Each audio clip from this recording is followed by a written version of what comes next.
Hello दोस्तों, good evening. Welcome to my class bright hopes classes. I hope आप लोग अच्छे होंगे, स्वस्थ होंगे, मस्त होंगे। आइए आज हम लोग फिर चलते हैं क्लास 12वीं के जो प्रथम चैप्टर था पुष्पीय पादपों में लैंगिक जनन, उसमें हम लोग आगे देखते हैं कि आगे क्या चीज़ है पुष्पीय पादपों में लैंगिक जनन। तो देखिए, हम लोगों ने पुष्प के 4 चक्रों के बारे में हम लोगों ने समझ चुका था कि पुष्प के कितने चक्र होते हैं। तो पुष्प के 4 चक्र, यानी कि पुष्प के चक्र के बारे में, पुष्प के चक्र, पुष्प के 4 चक्रों के बारे में हम लोगों ने पहला समझा था बाह्य दलपुंज, बाह्य दलपुंज, और जो दूसरा था वो था हमारा दलपुंज, और जो तीसरा था वो था हमारा पुमंग, और जो चौथा था वो था जायांग। इन सभी के बारे में हम लोगों ने समझ चुके थे। इन सभी के बारे में हम लोगों ने जानकारी ले लिया था कि बाह्य दलपुंज क्या होता है, दलपुंज क्या होता है, जायांग क्या होता है, पुमंग क्या होता है। इन सभी चीज़ों के बारे में हम लोग जान चुके थे। हम लोग को जानना ये था, जो चैप्टर का नाम था पुष्पीय पादपों में लैंगिक जनन। तो लैंगिक जनन होता क्या है, उस चीज़ के बारे में हमें समझना था। तो देखिए, जो लैंगिक जनन होता है ना, लैंगिक जनन का मतलब होता है कि जब नर व मादा आपस में मिल जाते हैं, तो आपस में मिलने से, यानी कि जब नर व मादा के आपस में मिलने से जब किसी नए संतान की उत्पत्ति होती है, तो उस संतान उत्पत्ति को हम कहते हैं लैंगिक जनन। जिस विधि से, जिस क्रिया से उनके अंदर जनन की क्रिया हुई, यानी कि नए संतान की उत्पत्ति हुई, उस क्रिया को हम कहते हैं लैंगिक जनन। तो उसी प्रकार से पुष्पों में भी नर और मादा जब भाग आपस में मिलते हैं, यानी कि नर भाग, यानी कि नर का कुछ भाग ऐसा होता है जो कि मिलता है, और मादा के कुछ भाग ऐसे होते हैं जो कि आपस में मिलते हैं, तो इनके मिलने से एक नए पुष्प का निर्माण होता है। तो वो जो नए पुष्प का निर्माण है, उसी को हम कहते हैं पुष्पीय पादपों में लैंगिक जनन। लैंगिक जनन की सहायता से ही नए पुष्प का निर्माण होता है। तो देखिए, जब आपस में पुमंग का एक भाग होता है जिसका नाम है परागकण, और एक मादा का भाग होता है जिसका नाम है वर्तिकाग्र। ये दोनों जब आपस में मिलते हैं तो एक पदार्थ होता है, एक युग्मक होता है, जिस युग्मक का नाम है शुक्राणु। इस शुक्राणु का निर्माण होता है। जब नर, देखिए क्या मिला, परागकण मिला, और क्या मिला, वर्तिकाग्र। जब ये दोनों आपस में मिलते हैं तो शुक्राणु का निर्माण होता है। और ये शुक्राणु, एक आपको बताया गया था कि जो पुष्प होते हैं, उस पुष्प में ये पतली सी एक नली थी। उस नली को थोड़ा सा देख लीजिए। जैसे हम लोगों ने देखा था, ये गुड़हल के पुष्प में एक पतली सी नली होती है, और उस नली के अग्र सिरे पे ऐसी संरचनाएं पाई जाती हैं। तो ये जो संरचनाएं पाई जा रही हैं, इन संरचनाओं को, ये आगे वाली संरचनाओं को हमने कहा था कि ये पूरी की पूरी वर्तिका है। क्या है? तो वर्तिका है। इस पूरी संरचना को हमने क्या बोला था? वर्तिका बोला था। और यहाँ से बताया था कि ये जो भाग होता है, ये अंदर की तरफ ऐसे बना होता है, अंदर की तरफ ऐसे। इसके ऊपर की जो वो रंगीन संरचनाएं होती हैं, जिन्हें हम बाह्य दलपुंज कहते हैं, वो होती है। तो देखिए, ये जो संरचना है ना, इस संरचना पे आप देखिएगा ऐसी संरचनाएं पाई जाएंगी। आप गुड़हल के पुष्प को लीजिएगा और उस गुड़हल के पुष्प पे आप देखिएगा ऐसी संरचनाएं पाई जाती हैं। तो ये जो संरचना है ना, इन संरचनाओं को हम कहते हैं परागकोश। और इन परागकोश में छोटे छोटे कण पाए जाते हैं, और इन कणों को हम कहते हैं परागकण। इन कणों को क्या कहते हैं? परागकण। ये होते हैं परागकण। अच्छा, ये परागकण किसी माध्यम से, ये जो अगला सिरा होता है वर्तिकाग्र, इस वर्तिकाग्र पे जब चिपक जाता है तो वहाँ से शुक्राणु का निर्माण होता है। और यहीं से ये जो होते हैं ना, ये एक पतली सी तंतु की सहायता से, किसकी सहायता से? पतली तंतु की सहायता से इस अंडाशय तक जुड़े रहते हैं। इस पतले से तंतु को हम कहते हैं पुतंतु। क्या कहते हैं? पुतंतु। इस पुतंतु की सहायता से ये जो पुष्प का अगला सिरा होता है, वो अगला सिरा इस पुतंतु की सहायता से जुड़ा हुआ होता है। ठीक ना? तो देखिए, ये जो पुतंतु होता है, इसी पुतंतु की सहायता से देखिए होता क्या है, कि यहाँ से परागकण क्या करेंगे, किसी माध्यम के द्वारा आकर के इस वर्तिकाग्र पर चिपक जाते हैं और चिपकने के बाद यहाँ से शुक्राणु का निर्माण होता है। किस चीज़ का? शुक्राणु का निर्माण होता है। और वो जो शुक्राणु का निर्माण होता है तो ये शुक्राणु इस पुतंतु की सहायता से चले आते हैं कहाँ? अंडाशय में, अंडाशय के पास आ जाते हैं। और अंडाशय में होता है अंडाणु, अंडाशय में अंडाणु होता है। और जब अंडाणु और शुक्राणु आपस में मिल करके एक नए पुष्प को जन्म देते, एक नए पुष्प को जन्म देते हैं, ठीक ना। तो देखिए वही चीज़ है, यानी पुमंग का एक परागकण और जायांग का एक वर्तिका आपस में मिले बना शुक्राणु, और ये शुक्राणु पुतंतु की सहायता से आता है कहाँ? अंडाशय में, अंडाशय या अंडप में। और अंडप में आता जब ये है तो यहाँ ये निषेचन की क्रिया करता है और निषेचन की क्रिया करके नए पुष्प को जन्म दे देता है। तो देखिए इसी चीज़ को हमें समझना है, ठीक ना। तो देखिए अभी तो हम लोग अभी हम लोगों ने देखिए पुष्प कि हम लोगों को 4 चक्रों के बारे में पढ़ा।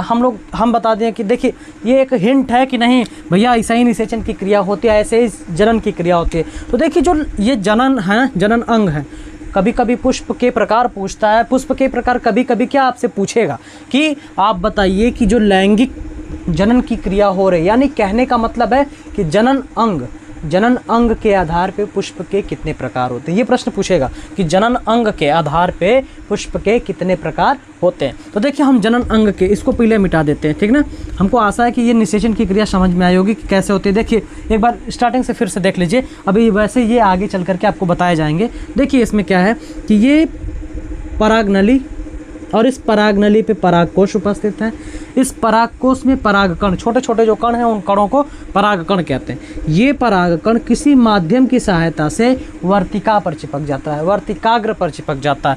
तो ये वर्तिकाग्र पर चिपके तो यहाँ से ये शुक्राणु का निर्माण करते हैं और ये शुक्राणु इस पुतंतु यानी जो पतली सी तंतु है उस पतले से तंतु की सहायता से चला आता है अंडाशय के पास। कहाँ चला आता है? अंडाशय के पास। और अंडाशय के पास आता है ये और आकर के यहाँ निषेचन की क्रिया कर लेता है। तो ये अभी आगे चल करके बताया जाएगा, ये घटनाएं अभी आगे चल करके बतलाए जाएंगे, लेकिन हम लोग थोड़ा सा इनके बारे में पढ़ लेते हैं कि नहीं ये पुष्प कितने प्रकार के, लिंग के आधार पर पुष्प कितने प्रकार के। यानी देखिए ये जो पुमंग और जायांग है, ये पुमंग जायांग क्या सभी पुष्पों में पाए जाते हैं या नहीं, उनके बारे में हम लोग जानते हैं। तो देखिए ये जो पुमंग और जायांग है, अगर आपसे कह दे कि भैया आप बताओ कि नहीं जो जनन अंग होते हैं पुष्पों में, जो जनन अंग होते हैं वो जनन अंग के आधार पे पुष्प कितने प्रकार के होते हैं, आपसे प्रश्न करेगा। क्या करेगा कि जननांगों के आधार पे, किस चीज़ पे?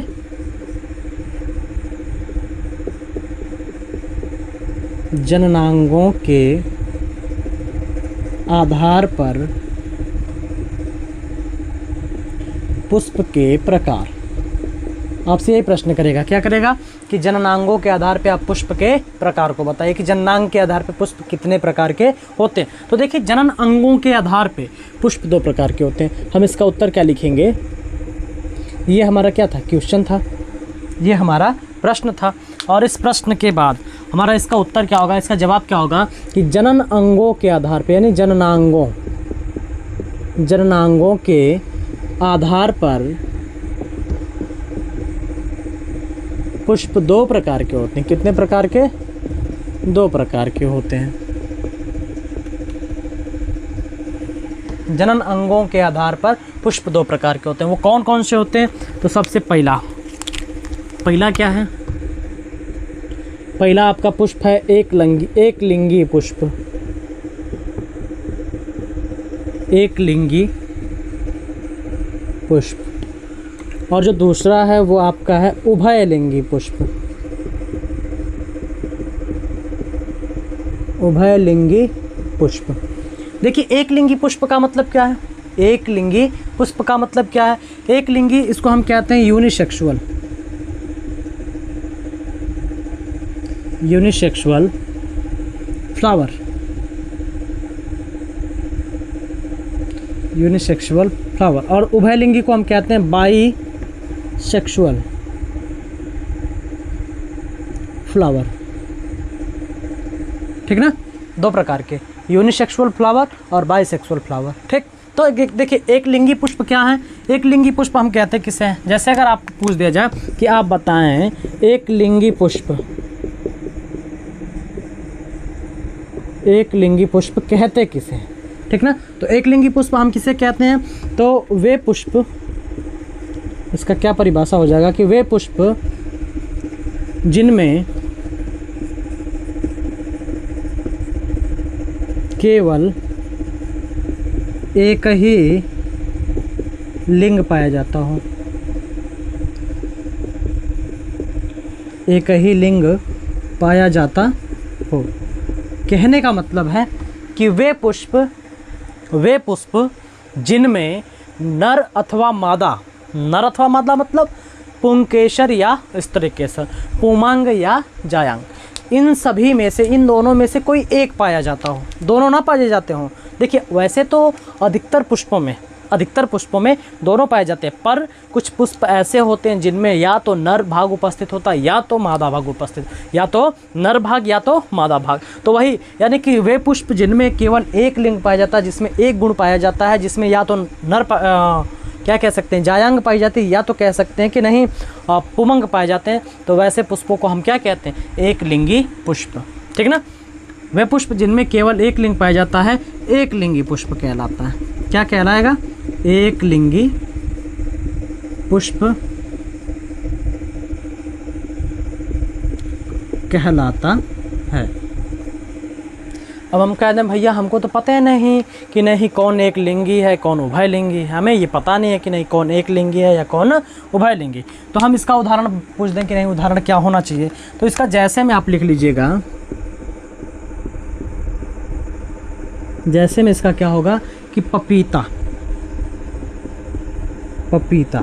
और क्या होगा, तरबूज होगा आदि।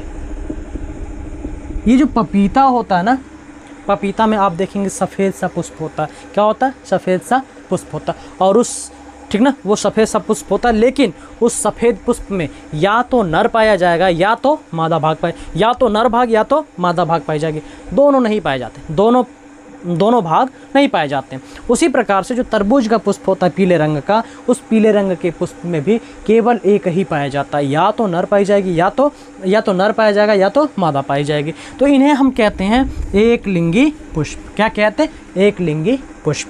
ठीक है, हम लोग आगे देखते हैं। हमने तो यहाँ एक लिंगी पुष्प के बारे में जान ली कि नहीं एक लिंगी पुष्प किसे कहते हैं। तो एक लिंगी पुष्प वे पुष्प होते हैं जिनमें केवल एक लिंग पाया जाता है, उन्हें हम एक लिंगी पुष्प कहते हैं, जैसे कि पपीता और तरबूज। अब देखिए जिनमें एक लिंग पाया जाएगा, जिनमें एक लिंग पाया जाएगा, जिनमें दोनों गुण नहीं पाए जाएंगे, तो उन्हें हम ये भी कह सकते हैं कि नहीं भैया ये क्या है, अपूर्ण पुष्प है। ठीक ना। अगर नोट में लिखना हो तो आप लोग नोट में एक लिख लीजिएगा पॉइंट कि एक लिंगी पुष्प को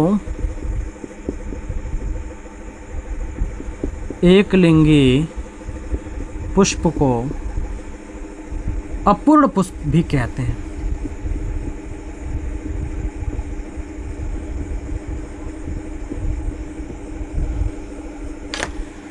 अपूर्ण पुष्प भी कहते हैं। कहने का मतलब क्या है, जैसे देखिए अब अगर जिसमें 4 चक्रें पाई जाएंगी, जिनमें 4 चक्र कौन कौन से, बाय दलपुंज, पुमंग और जायांग, जब चारों चक्र जिसमें पाए जाएंगे उन्हें हम कहते हैं पूर्ण पुष्प। उन्हें क्या कहते हैं, पूर्ण पुष्प। लेकिन जिनमें अगर एक अंग कम हो गया, यानी कि या तो नर कम हो गया या तो मादा कम हो गई, तो उन्हें हम कहते हैं अपूर्ण। अपूर्ण मतलब कि वह पूरा चक्र उसमें नहीं उपस्थित है। जब पूरा चक्र उपस्थित नहीं है तो हम उसे क्या कहेंगे, अपूर्ण पुष्प। ठीक ना। देखिए इसके आगे की हेडिंग जो है वो है आपका उभय लिंगी।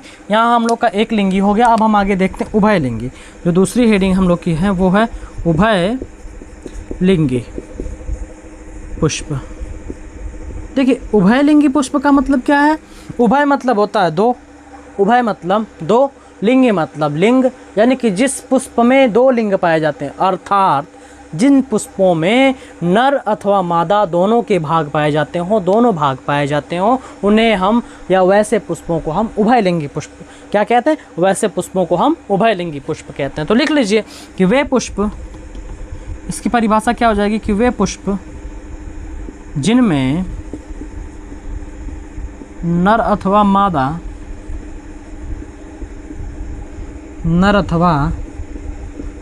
दोनों भाग पाए जाते हैं, दोनों भाग पाए जाते हों, उभयलिंगी पुष्प कहलाता है।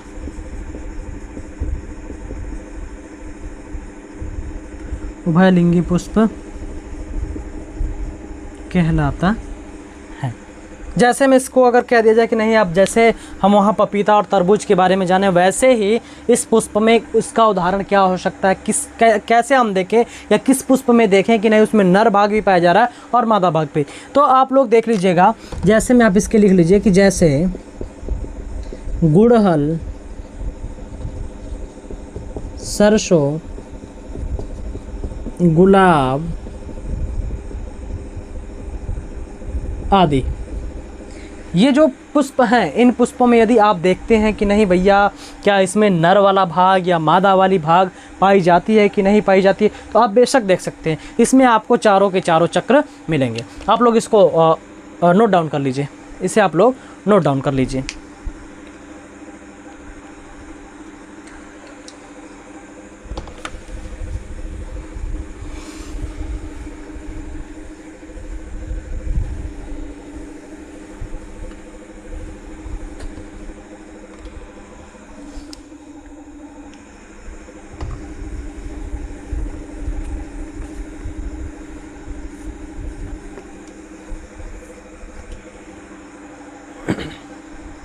आगे देखिए, देखते हैं आगे क्या। जैसे देखिए हम लोगों ने क्या लिंग के बारे में जान लिया, लिंग के बारे में हम लोगों ने जान लिया।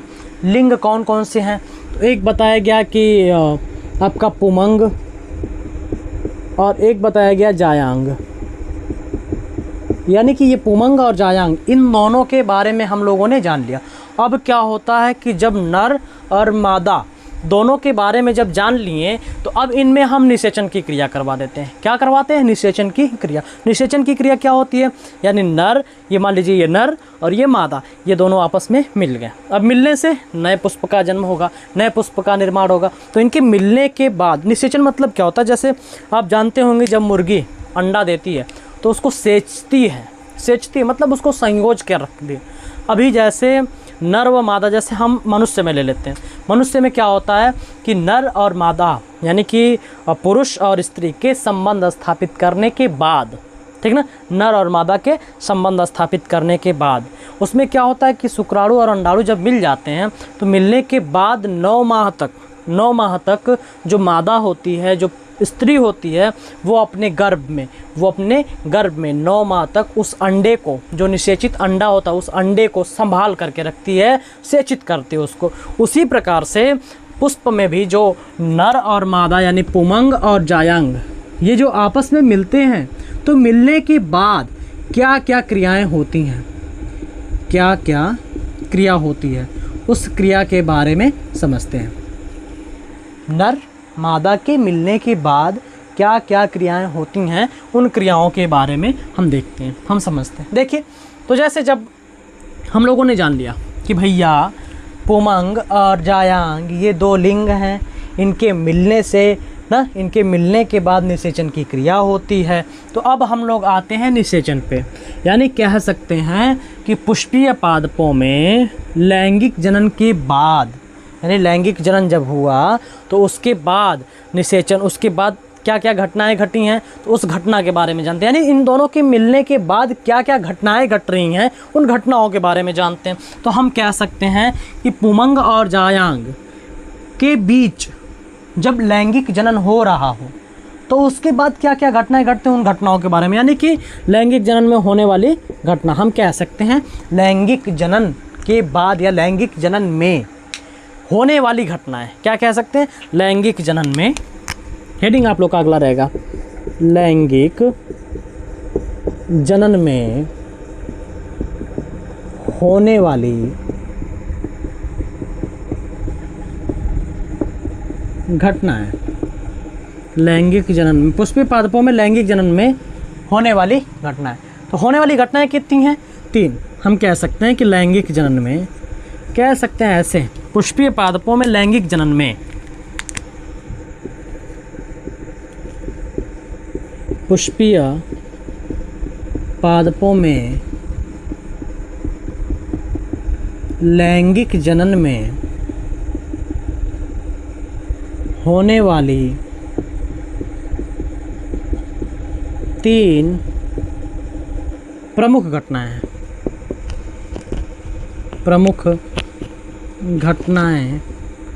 हैं। वो घटना कौन कौन सी है, उन घटनाओं के बारे में चर्चा करते हैं। वो घटना कौन कौन सी, उन घटनाओं के बारे में चर्चा करते हैं। सबसे पहला जो है वो है निषेचन पूर्व घटना। जो दूसरा है वो है निषेचन के समय की घटना।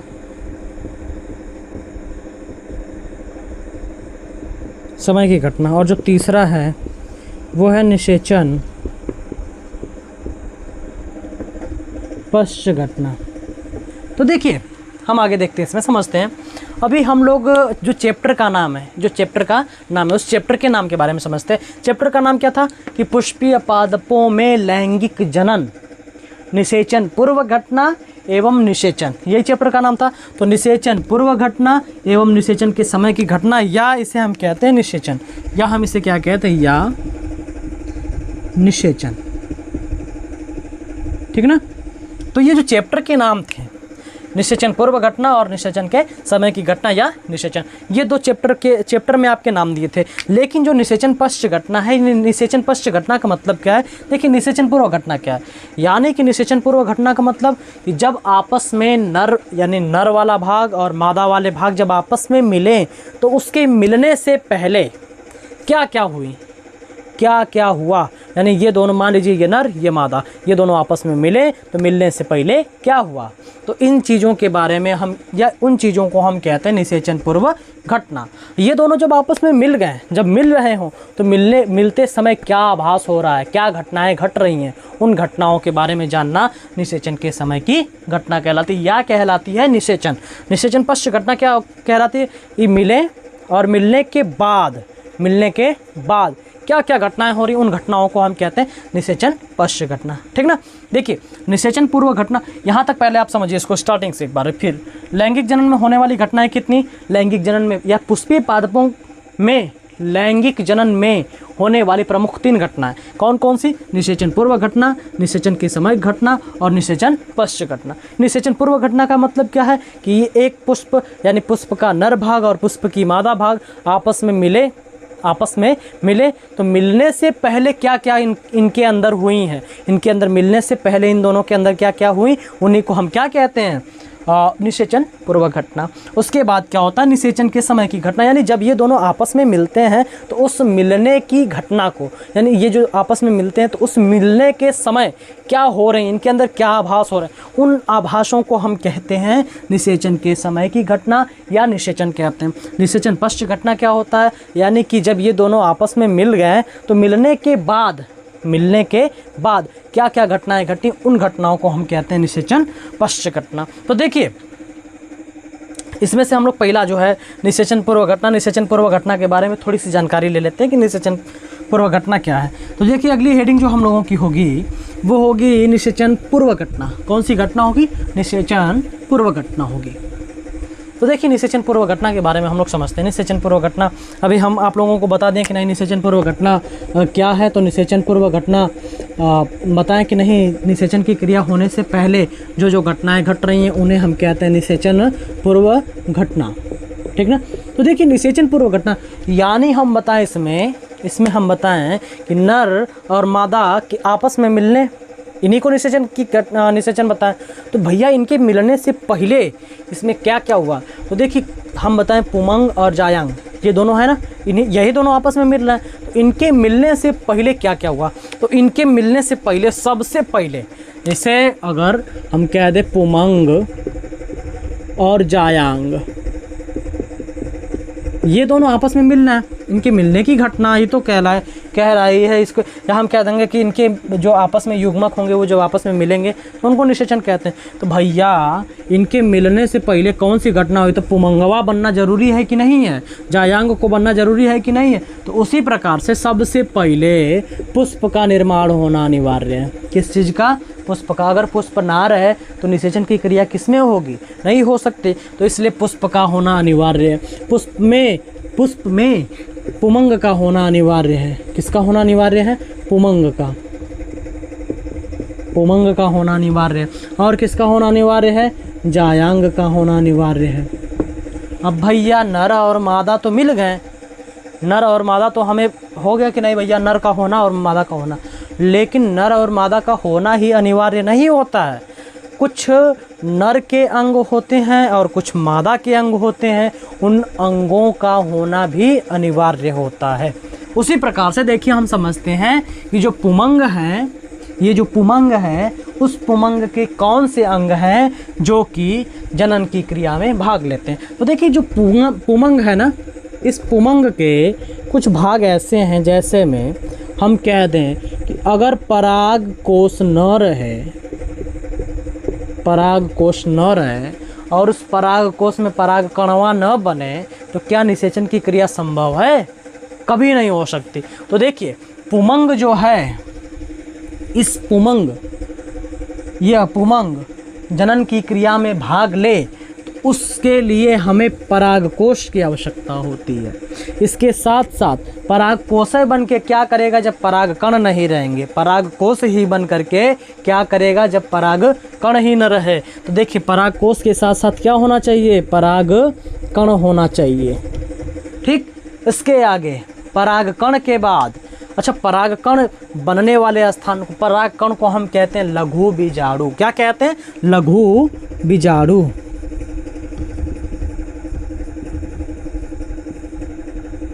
लघु बीजाणु कहते हैं। और उसके बाद परागकोश जो होता है, इस परागकोश के अंदर ही तो लघु बीजाणु होते हैं, तो हम परागकोश को कहते हैं लघु बीजाणु।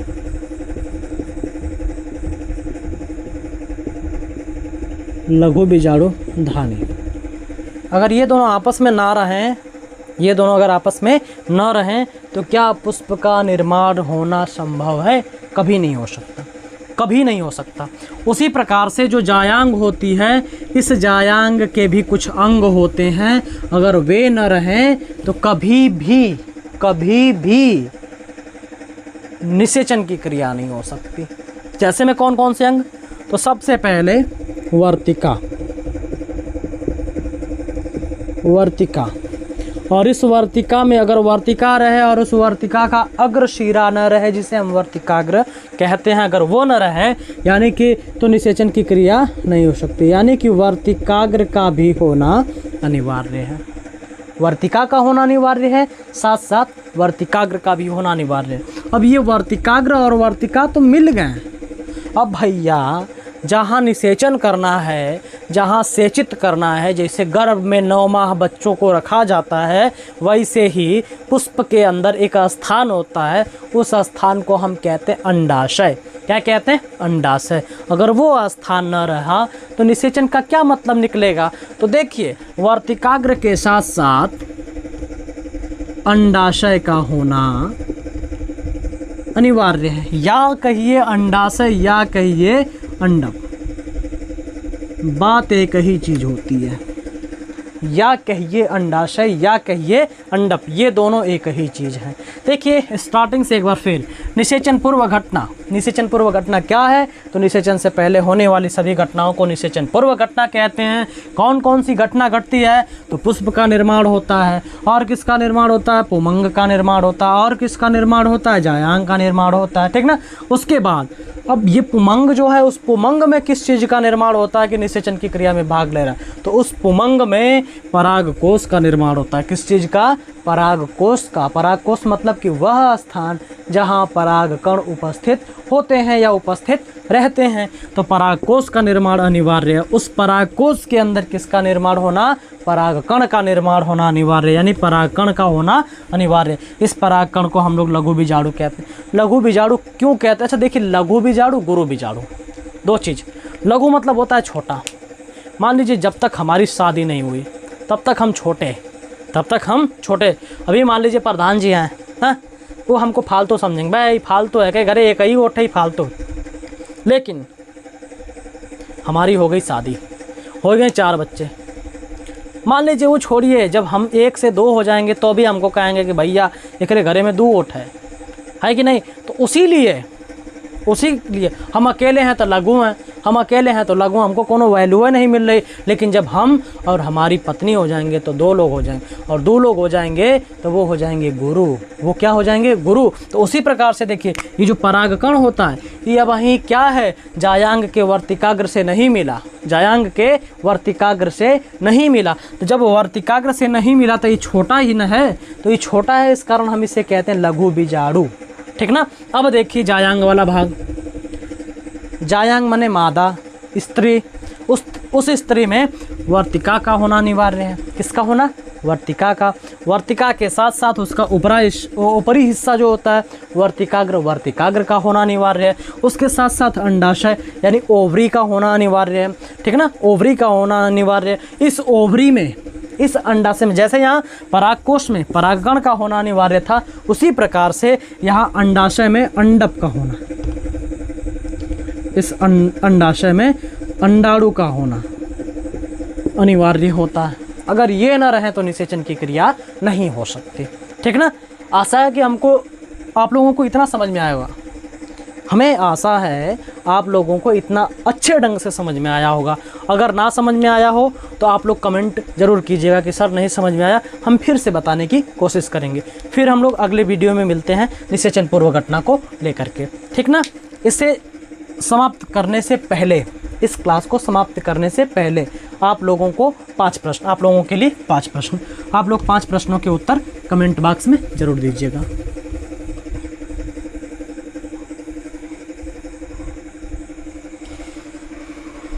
देखिए, सबसे पहला आपका पहला प्रश्न ये है कि आप बताएं कि एक लिंगी पुष्प किसे कहते हैं।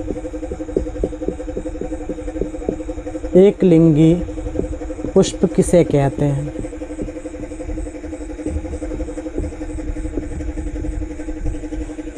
दूसरा आपका प्रश्न, अपूर्ण पुष्प किसे कहते हैं?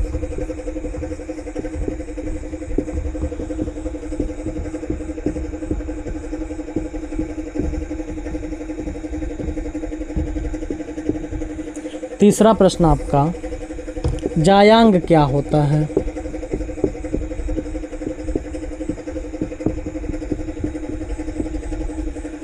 जो चौथा है वो है आपका, बाह्य दलपुंज क्या होता है?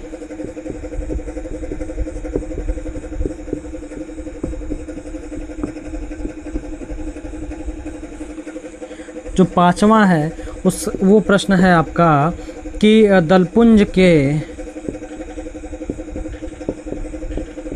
एक भाग को क्या कहते हैं? ये प्रश्न के उत्तर आपको कमेंट बॉक्स में अनिवार्य रूप से देना है। ठीक ना। आशा है कि आप लोगों को अच्छे ढंग से समझ में आई होगी, और हम अब अगले वीडियो में मिलते हैं। आज के लिए इतना ही। Thanks for watching.